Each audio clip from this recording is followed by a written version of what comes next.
తెలంగాణలో కురిసిన భారీ వర్షాలు వరదలు తీవ్ర నష్టాన్ని కలిగించాయి. ముఖ్యంగా ఉమ్మడి ఖమ్మం, వరంగల్ జిల్లాలో పలు ప్రాంతాలు జలమయమయ్యాయి. ఈ నేపథ్యంలో కేంద్ర వ్యవసాయ శాఖ మంత్రి శివరాజ్ సింగ్ చౌహాన్, కేంద్ర హోంశాఖ సహాయ మంత్రి బండి సంజయ్ కుమార్ ఇవాళ వరదల వల్ల తీవ్రంగా నష్టపోయిన ఖమ్మం జిల్లాలో ఏరియల్ సర్వే చేయనున్నారు. అనంతరం కేంద్ర రాష్ట్ర అధికారులతో సమీక్ష నిర్వహించి వరద నష్టంపై అడిగి తెలుసుకున్నారు. అలాగే వరద బాధిత ప్రాంతాలకు బీజేపీ నేతలు సైతం వెళుతున్నారు.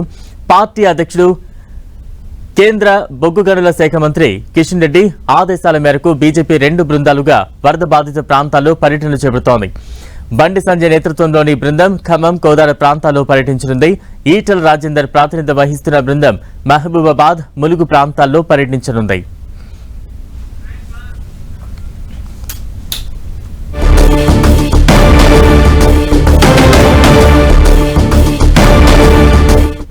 వరద ప్రభావిత ప్రాంతాల్లో కేంద్ర బృందం పర్యటనకు సంబంధించి తాజా అప్డేట్స్ అందించేందుకు మా ప్రతినిధి సైదులు సిద్ధంగా ఉన్నారు. సైదులు బలరాం, ప్రకృతి విలయతాండంతో ఖమ్మం జిల్లా ఖమ్మం, పాలేరు, మదిర 3 నియోజకవర్గాల్లో ప్రకృతి వైపరీత్యాలతో అటు పూర్తి స్థాయిలో కూడా ఇల్లు, అదేవిధంగా పంట పొలాలు నీట మునిగి మొత్తం కట్టు బట్టలతోనే మిగిలిన పరిస్థితి ఉంది. మొన్నటి వరకు ఇప్పటి వరకు కూడా సహాయక చర్యలు చేపడుతున్న పరిస్థితి అవుతుంది. ఈ రోజు కేంద్ర బృందం పర్యటన కొనసాగుతుంది. పంట నష్టంతో పాటు నష్టపోయినటువంటి పేదల ఇళ్లను వాళ్ళందరినీ కూడా పరిశీలించడానికి ముందుగా ఏరియల్ సర్వే చేయనున్నారు. మొత్తం కేంద్ర వ్యవసాయ శాఖ మంత్రి శివరాజ్ సింగ్ పాటిల్తో పాటు డిప్యూటీ సీఎం మల్లు భట్టి విక్రమార్క, మంత్రులతో పాటు కేంద్ర హోంశాఖ సహాయ మంత్రిగా ఉన్నటువంటి బండి సంజయ్ కూడా మొదట కూస్మంచులో ఏరియల్ సర్వే చేస్తారు. ఏరియల్ సర్వే తర్వాత అటు మధురకు వెళ్లి మధుర నుంచి ఖమ్మం మళ్లీ వచ్చి ఖమ్మం నుంచి కూడా పాలేరు వచ్చి రిజర్వాయర్ లో కూడా ఎగ్జిబిషన్ తిలకిస్తారు. మనం అక్కడి నుంచి కూడా అధికారుల సమీక్ష జుజులరావుపేటలో అటు అధికారులతో పాటు అటు రైతులతోనూ ప్రజలతో కూడా ముఖాముఖి సమావేశం కూడా నిర్వహించున్నారు. మనం ప్రస్తుతం పాలేరు రిజర్వాయర్ కు సంబంధించి ఎడమ కాలువ దగ్గర ఉన్న మనం చూడొచ్చు విజువల్స్ లో ఈ రిజర్వాయర్ పాలేరు రిజర్వాయర్ ఎడమ కాలువకు గండి పడింది. ఈ గండి కూడా పూర్తిగా ఇక్కడ 2 మెగావాట్ల విద్యుత్ ఉత్పత్తిని తయారు చేసే పాలేరు హైడ్రల్ పవర్ ప్లాంట్ ఉంది. ఈ పవర్ ప్లాంట్ కూడా పూర్తిగా జల దిగ్బంధనంలో కూరుకుపోయిన పరిస్థితి ఉంది. మనం చూడొచ్చు నేరుగా వెళ్లాల్సినటువంటి వాటర్ ఇప్పుడు గండి పడడంతో పూర్తిగా నీరంతా కూడా ఈ పాలేరు రిజర్వాయర్ నుంచి కూడా ముదిగొండ మీదుగా ఏపీలోని వత్సవాయికి వెళ్తున్న పరిస్థితి. దాదాపుగా 4 చోట్ల కూడా గండి పడింది. మరి కొంత ముందు కూడా ప్రధానంగా ఈ వాల్యాతండ అనే గ్రామం ఉంది. ఆ వాల్యాతండకు సంబంధించినటువంటి ప్రధాన గండి పడడంతో దాదాపు 6,000 ఎకరాల వరి పొలాలు పూర్తిగా నీటి మునిగిన పరిస్థితి అయితే కనిపిస్తుంది. ఈ మొత్తం అంచనాన్ని పంట నష్టాన్ని కావచ్చు ప్రకృతి బలరాం సైదులు అంటే మొత్తం నష్టం అంచనాలకు సంబంధించి రాష్ట్ర ప్రభుత్వం ఎటువంటి నివేదిక సిద్ధం చేసింది, కేంద్ర బృందానికి అందించేందుకు ఎటువంటి పర్టికులర్స్ అన్ని కూడా రెడీగా ఉంచింది?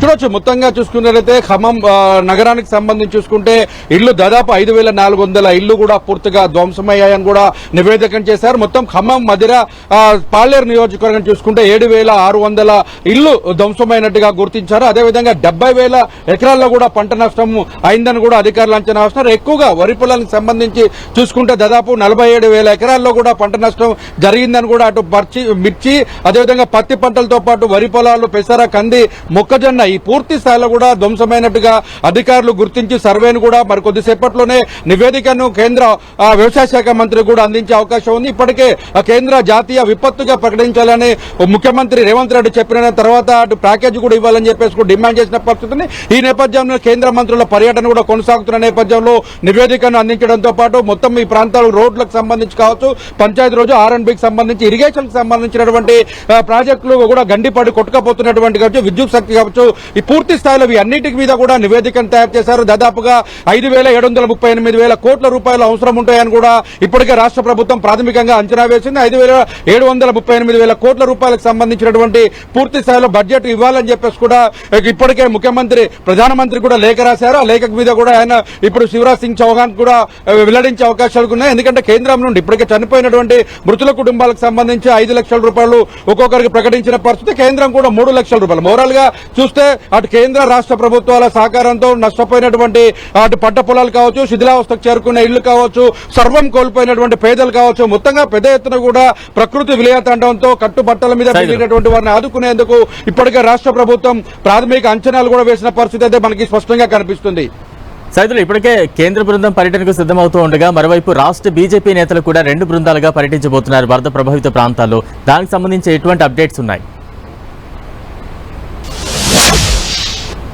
చూడొచ్చు మొత్తంగా చూసుకున్నట్లయితే 2 బృందాలుగా పర్యటిస్తున్నారు. ఈటల రాజేందర్ మహబూబాబాద్ జిల్లాకు సంబంధించి, ఇప్పుడు బండి సంజయ్ కుమార్ మొత్తంగా ఇటు ఖమ్మం సంబంధించినటువంటి ప్రాంతాల్లో కోదాడ ఖమ్మం ప్రాంతాలలో పర్యటించనున్నారు. ఇప్పటికే అందుకు సంబంధించి అటు హోంమంత్రిగా, కేంద్ర హోంశాఖ సహాయ మంత్రిగాను, అదేవిధంగా పార్టీ నాయకత్వంగా ఆయన బాధ్యతలు తీసుకొని ఈ ప్రాంతాల్లో పర్యటిస్తున్నారు. ఇప్పటికే వ్యవసాయ శాఖ మంత్రితో పాటు రాష్ట్ర మంత్రులు, డిప్యూటీ సీఎం తో పాటు అంతా కూడా కలిసి మొత్తం ఏరియల్ సర్వే నిర్వహించున్నారు. అయితే బండి సంజయ్ మాత్రం నేరుగా కోదాడ నుండి ఖమ్మం చేరుకుంటారు. అయితే పాలేరు రిజర్వాయర్ దగ్గర నుంచి కూడా పంట పొలాలను కూడా పూర్తిగా పరిశీలిస్తారు.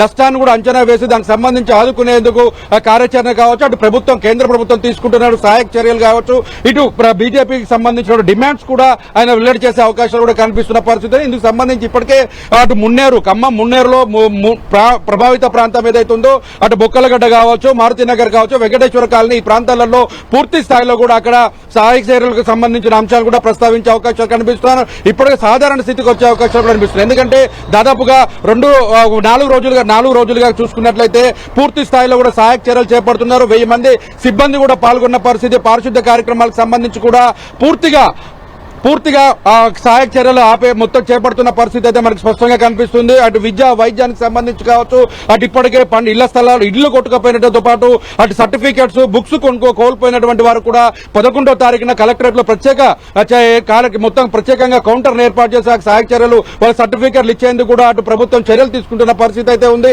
ఓవరాల్ గా చూసుకుంటే మాత్రం ఖమ్మం ఇప్పుడే తేరుకుంటుందని కూడా చెప్పుకోవచ్చు. ఎందుకంటే ముప్పు ప్రాంతాలు పూర్తి స్థాయిలో కూడా నీట మునిగినవన్నీ కూడా ఇప్పుడే తేరుకోవడంతో పంట పొలాల నుంచి కూడా నీరు మొత్తం కూడా కిందికి వెళ్లిపోతున్న పరిస్థితి అయితే ఉంది. ఓవరాల్ గా చూసుకుంటే అటు పంట పొలాలు నష్టపోయి, ఇంట్లో ఉన్న వస్తువులు కోల్పోయి, దిక్కుతోచని స్థితిలో కట్టుబట్టల మీద మిగిలిన పరిస్థితి. ప్రభుత్వం 10,000 రూపాయల ఆర్థిక సాయం ప్రకటించింది. రాష్ట్ర ప్రభుత్వం ఆ 10,000 రూపాయల ఆర్థిక సాయం కూడా అకౌంట్ లో వేస్తున్న పరిస్థితి. నిత్యావసర వస్తువులు, బియ్యం కూడా ఇంటింటికి తిరిగి పంపిణీ చేస్తున్న పరిస్థితి అవుతుంది. ఏదేమైనప్పుడు కూడా ఎంత సహాయం చేసినా నిన్నటి వరకు ప్రశాంతంగా రాజాలాగా బతికినటువంటి కుటుంబాలు ఇప్పుడు రోడ్డును పడి సహాయం కోసం ఎదురు చూస్తున్న పరిస్థితి. ఇంకా ఇళ్లలోకి సంబంధించిన బురద పోయే పరిస్థితి లేదు. ట్యాంకర్ల ద్వారా నీరు తీసుకొచ్చుకొని బంధువుల సహకారంతోనూ, అటు పోలీసులు, శానిటేషన్ సిబ్బందితో ఇంట్లో మొత్తం కూడా శుభ్రం చేసుకుంటూ కూడా కార్యక్రమాలు చేపడుతున్న పరిస్థితి అయితే ఉంది. ఏదేమైనప్పుడు కూడా ఈ ప్రకృతి విలయతాండం మొత్తం ఉమ్మడి ఖమ్మం జిల్లాకు సంబంధించి చాలా నష్టాన్ని మిగిల్చిందని కూడా చెప్పుకోవచ్చు.